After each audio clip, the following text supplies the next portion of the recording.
Welcome to the Crypto Witch Club podcast, a space for all to learn about blockchain tech. Join us as we demystify NFTs, report on crypto culture, and navigate Web3.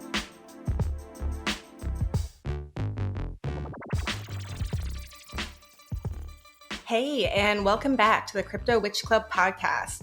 I'm Shireen, co-host and co-founder of Crypto Witch Club. On this episode, join me and fellow co-founder Caitlin as we dig into all things DeFi, share 5 of our favorite free crypto resources, and try to break down blockchain in 30 seconds. We'll also walk you through Web 1, Web 2, and Web 3, and what to expect from this new ecosystem. You know how we've been talking about building out reels and new content? And as you know, I have trouble being concise. So verbally getting this content out was hard, but I think I figured out how to break down blockchain in 30 seconds using some examples you gave me before. Because I loved when you talked about the train tracks. So the goal is to teach somebody who doesn't know anything about blockchain technology, maybe just knows like crypto or the keywords here and there. I want them to understand blockchain and then how it relates to cryptocurrency and NFT in 30 seconds. Cool. A blockchain is a growing list of records known as blocks. Each block contains information and together forms a chain that cannot be altered or corrupted. Think of it like a Google sheet with the edit history on. Now imagine blockchain as train tracks. These train tracks are the foundation on which cryptocurrency and NFTs run on, the trains. The blockchain provides security through cryptography and infrastructure and keeps the cryptocurrency and NFTs safe without needing to be governed by a central figure or bank. And that's blockchain in 30 seconds. Cool. I like it. Now I need to know what cryptography means. And I need to know also something that I was curious about is where crypto and NFTs run on. Yeah. Is that encompassing everything, or will more things be added to the train tracks?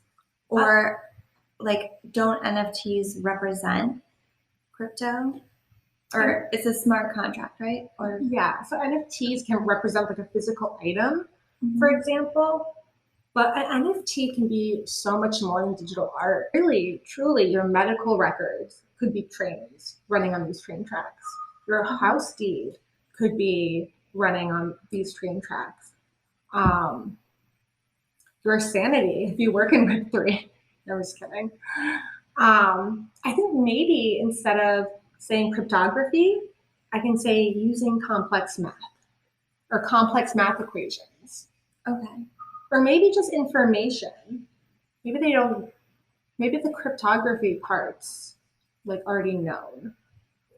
Like these blocks contain information. Because it's more important to understand what each block on the blockchain holds, I feel like, than knowing how it got there. Maybe that's phase 2, cryptography through the ages. Yes, I like that. I don't know anything about it. I actually need to get my history channel on. Yeah. Where Caitlin and I ran an agency for the past 8-9 years based in New York City, and we love branding and marketing. And one of my favorite things is watching the history channels, Foods and Built America, and seeing how all these huge brands developed and became like the iconic global powers they are now. It covers everything from Roy Kroc at McDonald's, is his name, at McDonald's, to the Wrigley brothers, to Marjorie Post, who has been my latest obsession. But one thing I noticed just binging the series is the people that make these brands iconic are never usually the people who founded them or invent them. They're the people who either change the operational structure and reimagine it completely from the ground up, and the marketers. It's the advertisers.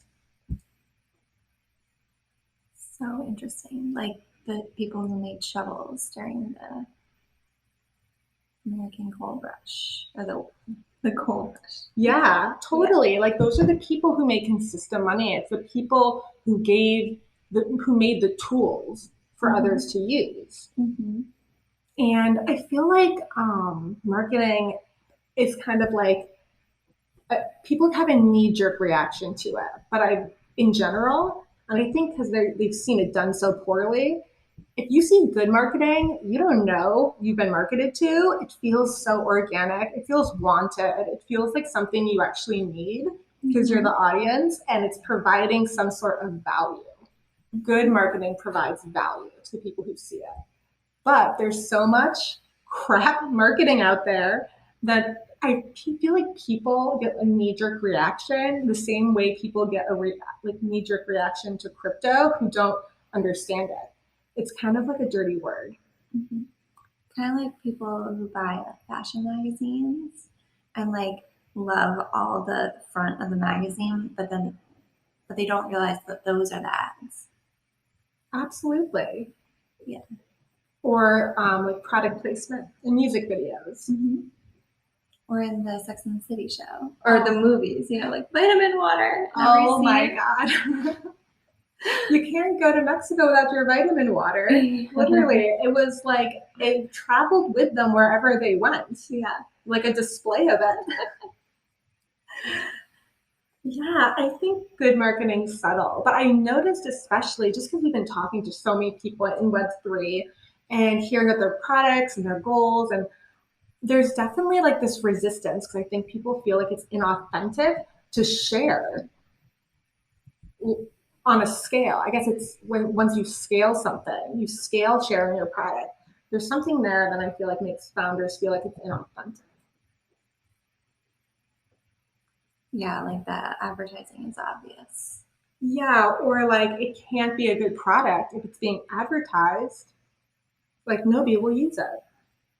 Or like nobody must be using it because it needs to be advertised. Oh, like there's no word of mouth. Right. But at the same time, it's like, and I wonder if maybe people on Web3 hate marketing because they've seen crypto and blockchain brands do it so poorly to a mass audience. Not all. There's definitely some amazing campaigns we've seen from brands. I'm still obsessed with the Coinbase millennial bouncing QR code that's reminiscent of the DVD load screens or screensavers. But yeah, how do we reinvent marketing for Web3? Or do we not reinvent it and we just rename and repurpose what it means to get your product out there for Web3? Well, I think it goes back to like how you like the Brave browser and how that's changing how we do advertising there. It's more about the creator and the people. Right, like the ownership of content. Yeah. True. I mean, I think that's the Brave browser, which we talked about on episode 2. So listen in if you haven't listened to that episode yet. That's definitely changing the creator's economy. And I'm excited to see what else is there. I want to build the next like Web3 platform for social media.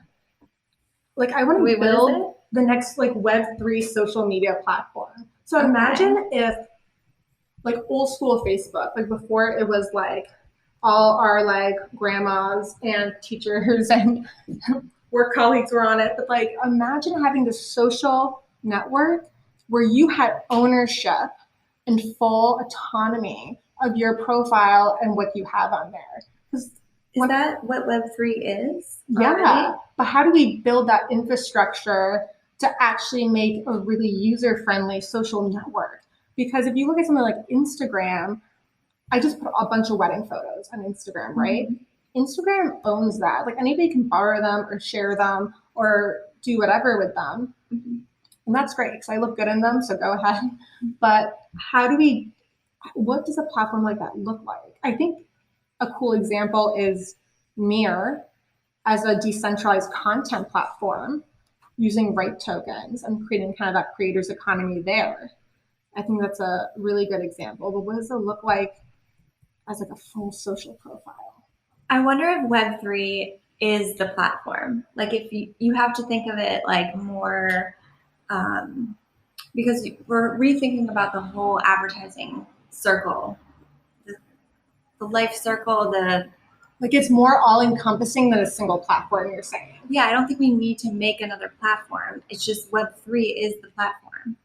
And yeah. I see what you're saying. Like it's more expansive than having one network because that's so similar to a centralized platform.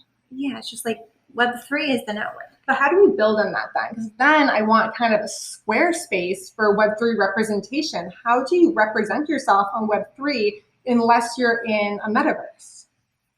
I think it's participating in DAOs or just owning crypto or it's like however you want to participate, however you want to do it. Yeah. If you want to be on a DAO, if we want to build a Clubhouse, or all different people are working for brands that are doing different stuff. Maybe that's how they want to participate. Yeah.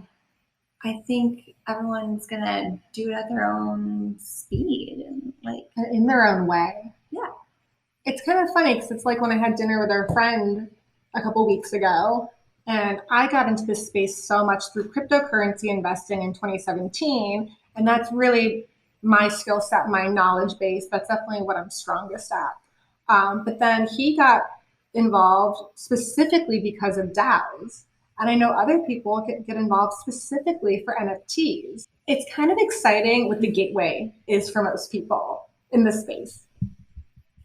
Yeah, I wonder, it's exciting to see where people, what excites them. Yeah.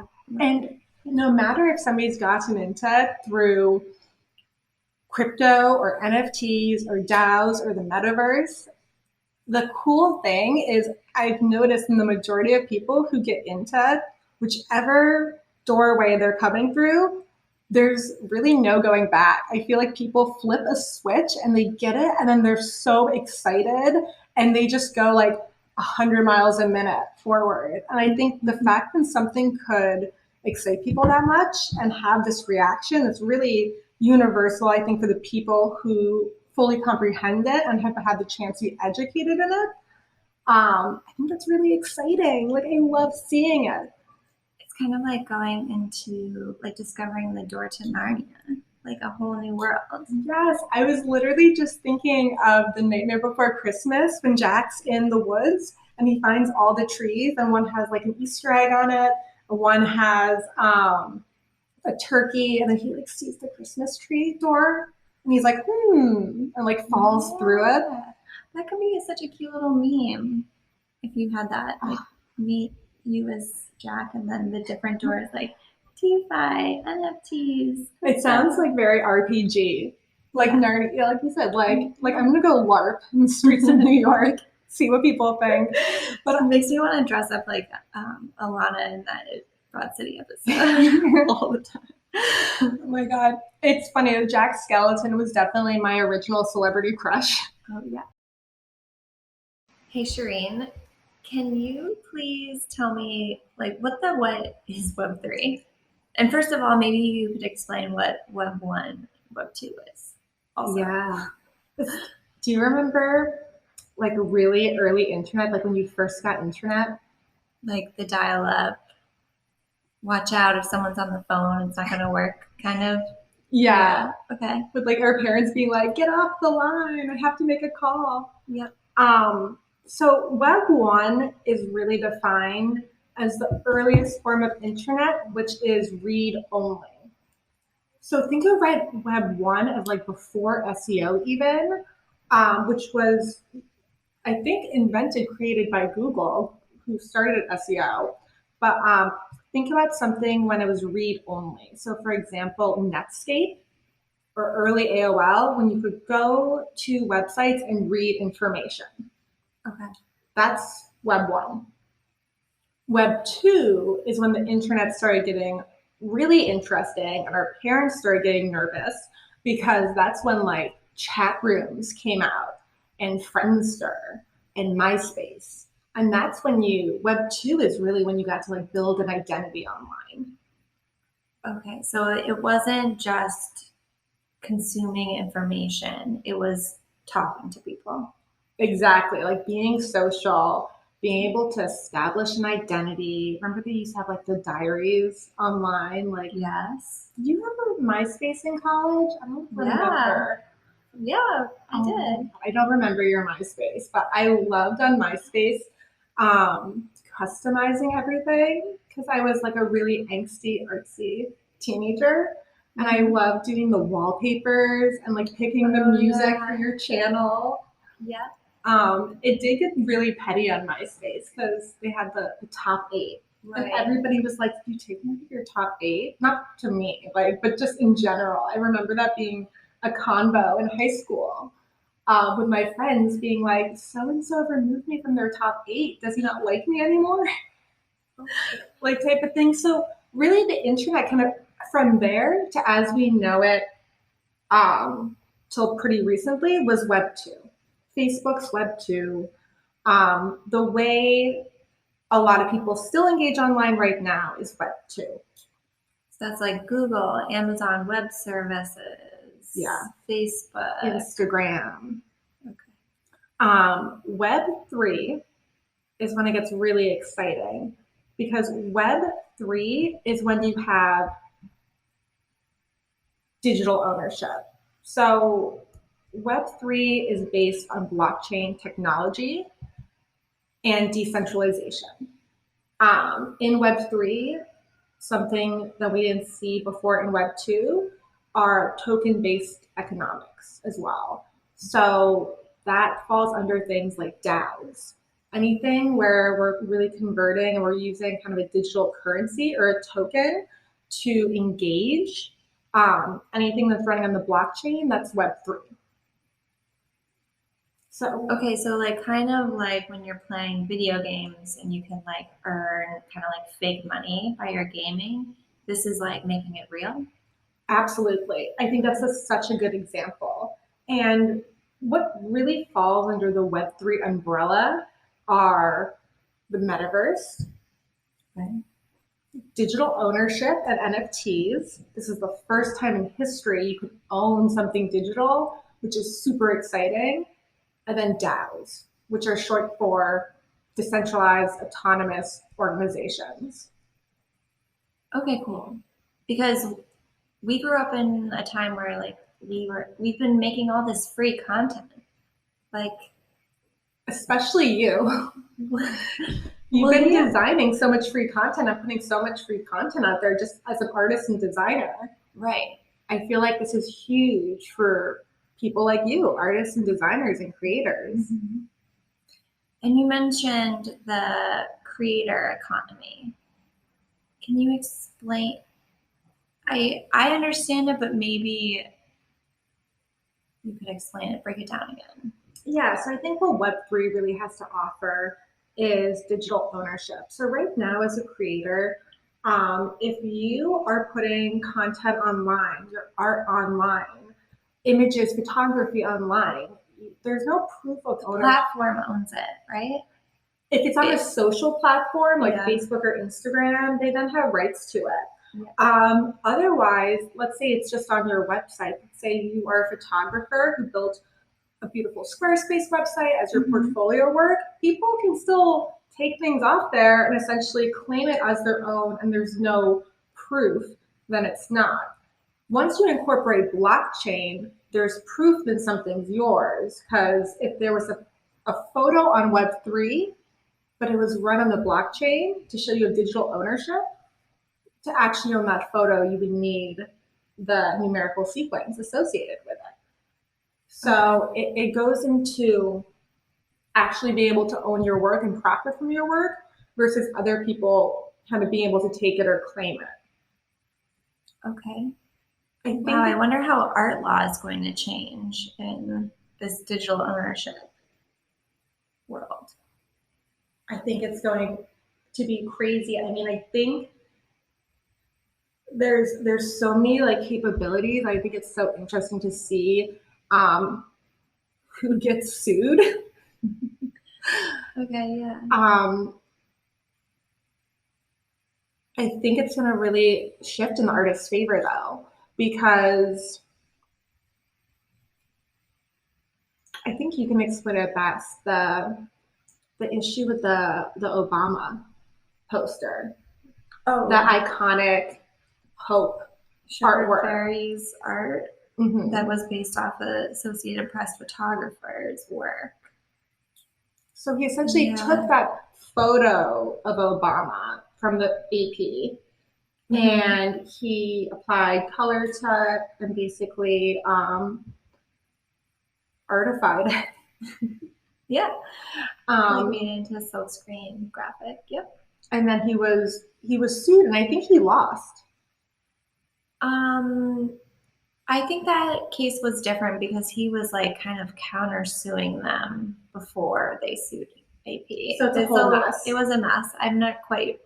I can't really recall how that all shook out, but I wonder what's going to happen, like in terms of, I wonder if things will get tighter. If that's artistic, license, and it doesn't matter. Yeah, it should be very interesting, and especially with the art laws surrounding AI and art that's made with machine learning. It should be. I'm excited for the future. I think we're at like a new forefront. I think there's going to be so much messiness, but I also think at the end of the day, like the artists and the creators are going to come out on top, because the great thing about blockchain is the system that really can benefit everybody. It doesn't just benefit one source. Similarly to, if we look at something like, Brave browser, which I love and talk about all the time, the fact that the ads reward the creators of the content, whether that's a podcaster or somebody on Twitter or a writer, the fact that Brave ads 70% goes to the creator and only 30% goes to run that platform. I mean, that's amazing versus something like a Facebook ad where you give $100 to Facebook, $100 is going to Facebook. 70% of that is not going into your audience's pockets and the user's pockets. So I love just the equity there, and actually your purchasing power and your attention becomes valuable. And it should be. Yeah, I always think it's funny when like how certain, like even Google will ask you when you leave a restaurant, they'll be like, hey, what did you think of that restaurant? Did they have TVs? Was it busy? Like, how are the bathrooms? And I'm like, how am I giving away all this info for free? Like, totally. Totally. I mean, you are making... Yeah, you're helping the community, but it's like, and that's like maybe how they spin it. But I'm like, this is free intel. Like, I want to be paid to Absolutely. give this info and I up. think that's how it should be. Like, I want to see an app where you're rewarded for your contribution. Because if you leave a restaurant and Google wants to know how clean the bathrooms are, you should be rewarded for being like, those bathrooms are perfect. Definitely go here if only to use the bathroom. Like, you should absolutely be rewarded for your feedback and your contribution, because even though, yes, it's for the community, your contribution is making Google outrank Yelp or outrank another thing because they're getting the attention. Mm-hmm. I think that's such a great example. Like, that's something you should be rewarded by. If there's a brand that resonates you and you sign up for their newsletter, that should be worth something. Because you are the most valuable. Well, they do discounts, right? Like, sure, but I feel like it's more about, I guess I can't really spin that one. But I feel like the thing about something like Brave that's catering to this kind of Web3 economy is Brave is the one that rewards you for engaging with an ad. Right. Because they could take that advertiser's money and they could keep it all. Mm-hmm. But they're re-establishing it into the economy. Yeah. Interesting. I think it's interesting. Like, it goes back to kind of talking about the metaverse and digital ownership there. Like, I studied fashion design in school, and I love the idea that I can create a fashion label in the metaverse and people can buy and actually own something that I designed. Yeah. And it's theirs. It's not something that's just, I think somebody asked me, like, what's the difference between something like The Sims and something like the Decentraland Metaverse? Okay. And the difference is, in The Sims, you can get dressed up. You can even, in any game, like Angry Birds even, you can buy different accessories or different packages. But in the Metaverse, you actually own what you buy. It's not just a part of the game that you're kind of borrowing. So you have that in your wallet even when you leave versus something that's just in it. So you buy the clothes in Metaverse with Metaverse or Decentraland coins. In Decentraland, they use Ethereum, I believe, for plots, and then they use Mana, the Decentraland coins, for a lot of the merch. So it's a mix between those two. Okay. Because Mana is an Ethereum-backed token. Right. Okay, cool. So, yeah, so you own it in crypto. Yeah, like you hold it in your wallet. Like it literally belongs to you. It's like buying an NFT. So if I was to go buy like a really epic, like maxi leather jacket, just like the one I have in real life, I actually have that in my wallet, and I have the unique identifier because it's essentially an NFT. Which I think is super cool. Should we make a thrift store? No waste in the Metaverse. Yeah. Like if you're just sitting on stuff in your wallet, thrift it. Oh. Yeah. Or like I'm thinking about like estate sales of the future. Totally. Like, oh my God, look at this woman's wallet and like NFT collection and like, like these this leather jacket was handed down from my great grandmother. Like I don't know. I'm like thinking future. But like, wouldn't that be cool? That's so cool. I mean, I haven't even thought that far, but I love that. It's like, and then you get like a history. You'll see all the people who owned it before you. Right. Because the blockchain records that. Yeah. It's so wild. But we're always talking about a Crypto Witch Clubhouse, which I get really excited by. But the cool thing there is like, well, we can do events in New York City and we can do remote events. There's something that just seems extra fun about being able to host an event in the Metaverse and to meet people's avatars and for them to meet us. And I think it'd just be such a cool thing to build. And for people to come in, like our NFTs can be on the walls. Yeah. And then we could do a gallery at the Crypto Witch Club house, the Crypto Witch Clubhouse. We could do a gallery where we curate art and we can reach out to people in the Metaverse and be like, hey, can we feature this art you own in our gallery showcase? Yeah. Maybe people can bid on it there if somebody wants to sell it. Yeah. Wow. I wish I was a developer, like a coder. We'll have to make some fun. Yeah, we'll have to find some witches who know how to code. Yeah, I'm sure there's some out there. Absolutely. Cool. Okay, can we circle back? Can we circle back to what we're still in work mode? What is a DAO? You mentioned it a little bit, and I'm sort of understanding, but I'm a little. It's fuzzy, and maybe that's because Web3 is still growing and everyone's still figuring it out. But like,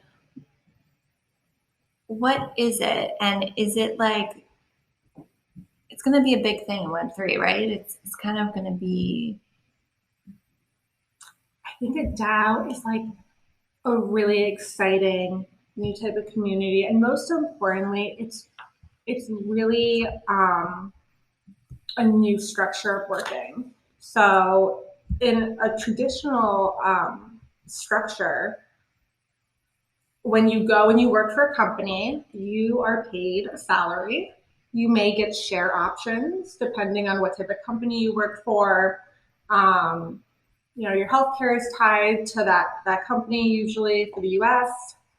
And you report to people at the top. In a traditional company, if we look at a big one like a L'Oreal or a Peloton, you have the founders and the head of the company, the C-suite, the board members, and then it kind of filters down. The cool things about DAOs are they're an alternative to traditional business structure. So a DAO can be kind of either a club or it can actually be a full business in which your contribution, and whether that contribution is through talent or whether that contribution is through investing in the token of that DAO, your contribution gives you voting rights.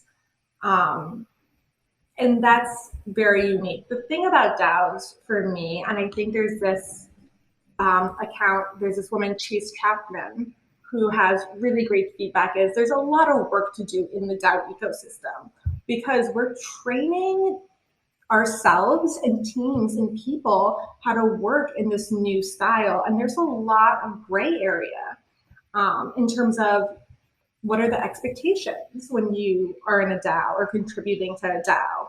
How do you organize members in that DAO? How do you set standards? And I think that's really what we're seeing currently. There are a lot of exciting DAOs, which it's people banding together to invest in real estate or NFTs.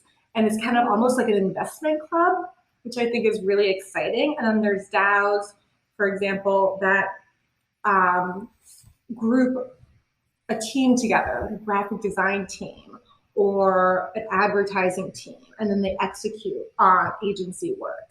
But I think the question right now is, how do we set the standards for DAOs? And when you join a DAO, how do you make sure that you understand the ecosystem enough to contribute and get something out of it? I think we're still in such a growth phase that training really isn't there. I think there's a lot of questions surrounding how to make one successful because it's really community ownership. And that just looks very different when you take out that hierarchy. Like, how do you, if there's nobody to report to above you, if you're all even and you all have equal voting rights, how do you know what you're expected to do? Okay. I see. So yeah, it's a lot of communication needed, roles and responsibilities. Okay. Yeah, totally. And I think the more clarity people who are building DAOs have, and the more communicative they are, the stronger the DAOs are. Well, okay, so maybe could you think of like the United States government as a DAO that you contribute to financially with your taxes and you participate in the economy? Could you perhaps, because we do have voting rights to vote on members of Congress. Yeah, and look what a mess politics gets, though. I feel like the government's always shutting down because they can't agree on something. Right. So, okay, cool. Well, I think you just figured out how to explain DAOs in 30 seconds, so I'm going to let you take that on for reals. I think that's a really good example. So, 2 months ago, we released this article on our Medium channel.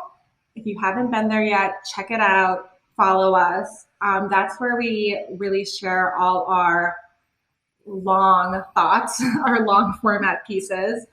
But this was our most popular Medium article. Over 3,000 people have read it since we launched it. And we did 5 free crypto resources you need to know. We're obsessed with these resources. These are things we use almost every day. So we thought you'd want to know, get a pen and paper. And Caitlin, do you want to kick it off? Our favorite resources? So number 1 is CoinMarketCap. And you taught me about this, Shireen. And this is really the go-to spot to get all the important deets. The statistics. Right there. Easy to see it, easy to read it. About the prices, all the white pages, the circulation, the max, all that stuff is just right there, real simple to read. Love it. Next is Coin Particle. And I'm not sure about this one. Can you? Yeah, so I think I shared it with you a few weeks ago and you loved it, but I know we've had a lot on our plate, so you probably forgot. So Caitlin's a very visual learner, which is why she is an amazing designer. Coin Particle's really cool because essentially it's a platform, an app where it shows each cryptocurrency's project's growth by the size of a bubble. So think about it like a solar system where like the planets are all different sizes. If one crypto had a huge month, it's going to be like this big circle on the feed. So it really shows like these visual pinpoints of exactly what the market looks like in terms of growth and losses for that day, week, month, year, all time. So in 2021, it was funny because the big kind of sun, if you will, that everything's kind of going around was SHIB. Yeah, it still is. Oh gosh. Yeah. Yeah. So it's kind of hard to explain, but I think solar system and like planet sizes is kind of the best way to say what it looks like. Yeah, you're right. Yeah. But if you're visual, Coin Particle is just really going to help you kind of find new projects, see what's growing.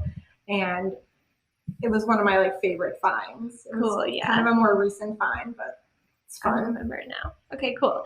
And then the third one is the HoldUp. And yes, I use this one too. And it's cool because you can record all of your crypto there. And it's just a tracking app. So you can see it all in one spot. And it's like a really kind of like sexy techie app. Like I kind of like a day trader feel because it's got you can look at it with candlestick view or not, but it's kind of cool. Yeah, it makes me feel very like nerdy and like I got my eye on my investments. Yeah, I love it for just like a quick look. Like if I check my portfolio, I always use my HoldUp because all my cryptos on different exchanges, as is yours, a portion's staked, a portion's in a liquidity pool. We have DeFi, we have some centralized exchanges. So it's such a good quick look tool. And also for witches and have to do their crypto taxes this season, it's great to track what you're buying and selling and how you're moving your crypto, because if you need to reference it later, you can reference it by the date you bought something or sold something or traded it. So I love that feature. Cool. Okay, so number 4 is Etherscan. And this is where you check the gas fees, right? Yeah. Okay. Cool. ETH gas fees have been so tricky. When we first started with NFTs, I used to complain about $30 gas fees. I'd be like, oh, it's $30. I'm not buying this. So and that's like, so if you're trying to buy an NFT that's running on ETH, you'll want to check the gas fees before you do that, just so that you can factor that in, because it can be like $200 or up to $1,000 even on crazy days. Oh yeah, we saw something crazy the other day. Yeah, 1,000. We were shook. Yeah. It's wild, but yeah, I love Etherscan, and I mean, I love when NFT projects come out on other platforms, and you know, your gas fees on Solana or Polygon can be 50 cents or $1, but at the end of the day, Ethereum is the most popular network for NFTs, and it's where all the really big projects come out of. So you want to know how much the NFT is really going to cost you with the fee. It's the place to be, for sure. Check it out. Okay, and then the 5th one is Zapper. And this is similar to the HoldUp, but it's for your desktop, like better on your computer, right? Because the Hold is like an app for your phone, and Zapper is more like if you're on the computer doing your crypto. Yeah, Zapper is a little different than Hold, but they're similar in terms of you can both track things on it. They're both dashboards for tracking. What's different about Zapper from Hold is on Zapper, you can actually purchase, and you can actually do liquidity pools and staking and buy while okay. Hold's just tracking. So, for example, I don't have any individual logins for DeFi exchanges like SushiSwap or Uniswap or PancakeSwap or Aave. I use Zapper as the dashboard to control all my DeFi. So if I'm in liquidity pools, or if I'm staking, or if I'm lending, I can do it right from there and track it. And Zapper also is the dashboard to then tracks my MetaMask too. So I know what's in my MetaMask wallet that is linked to my Zapper account, which I love. Okay, cool. So I still, anything on my DeFi, I still put it into my HoldUp. That's still like my place to go for like a quick look.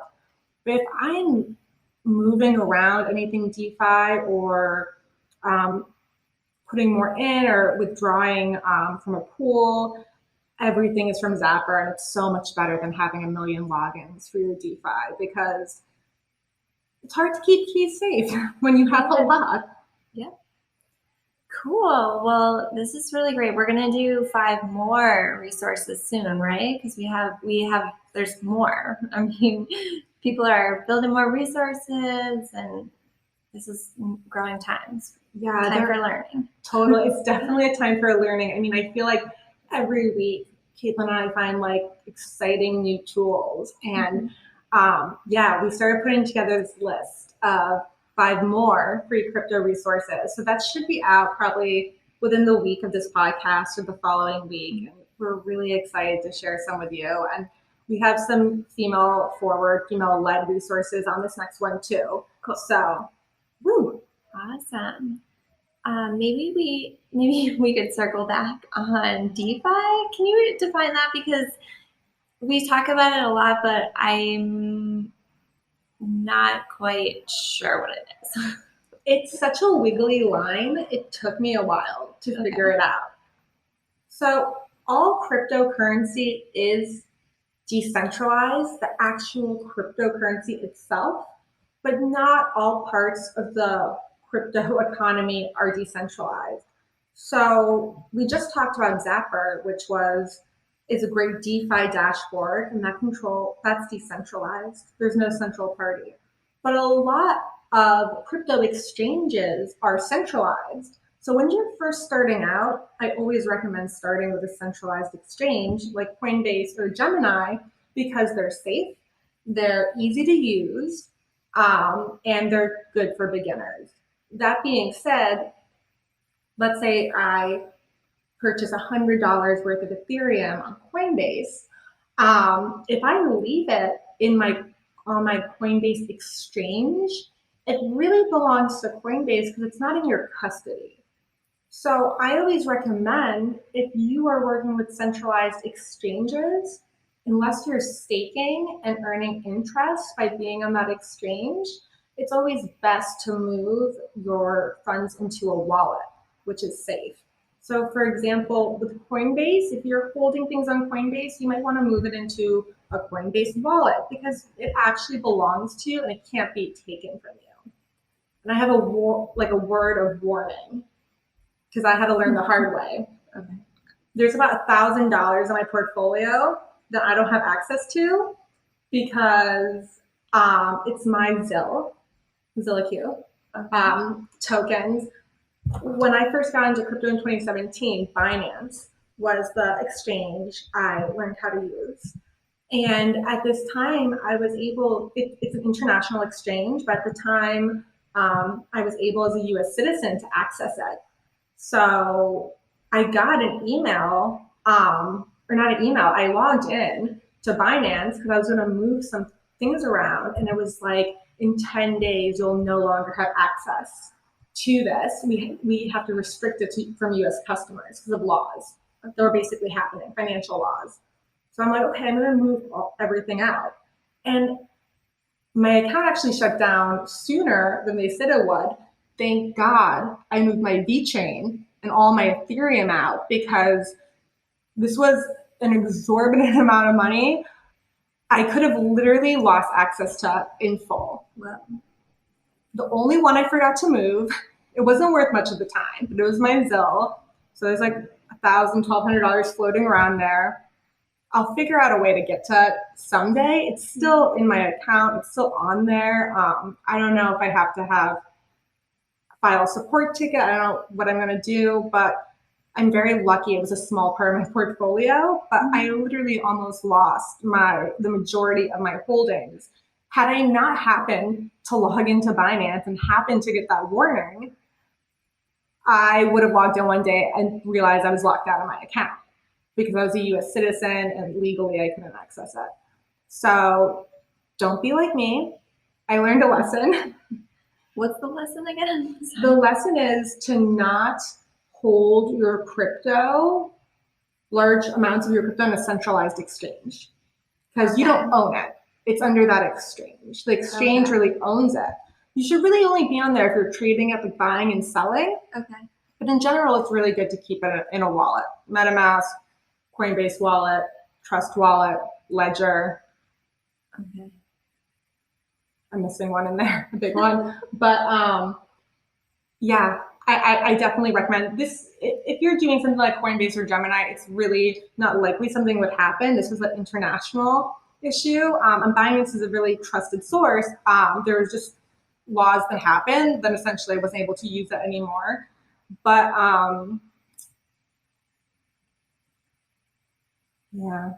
Okay. That was the thing. I will say one thing that could happen on Coinbase or Gemini is, for example, if you don't update your tax records on there, they can prevent you from withdrawing money or something like that. So there's definitely things to do when working with a centralized exchange. If you really want to have crypto, if you really want to own it and it to be fully in your custody, it needs to be in a wallet.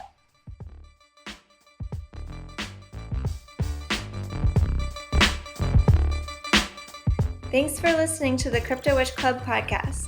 Subscribe and follow us online at Crypto Witch Club.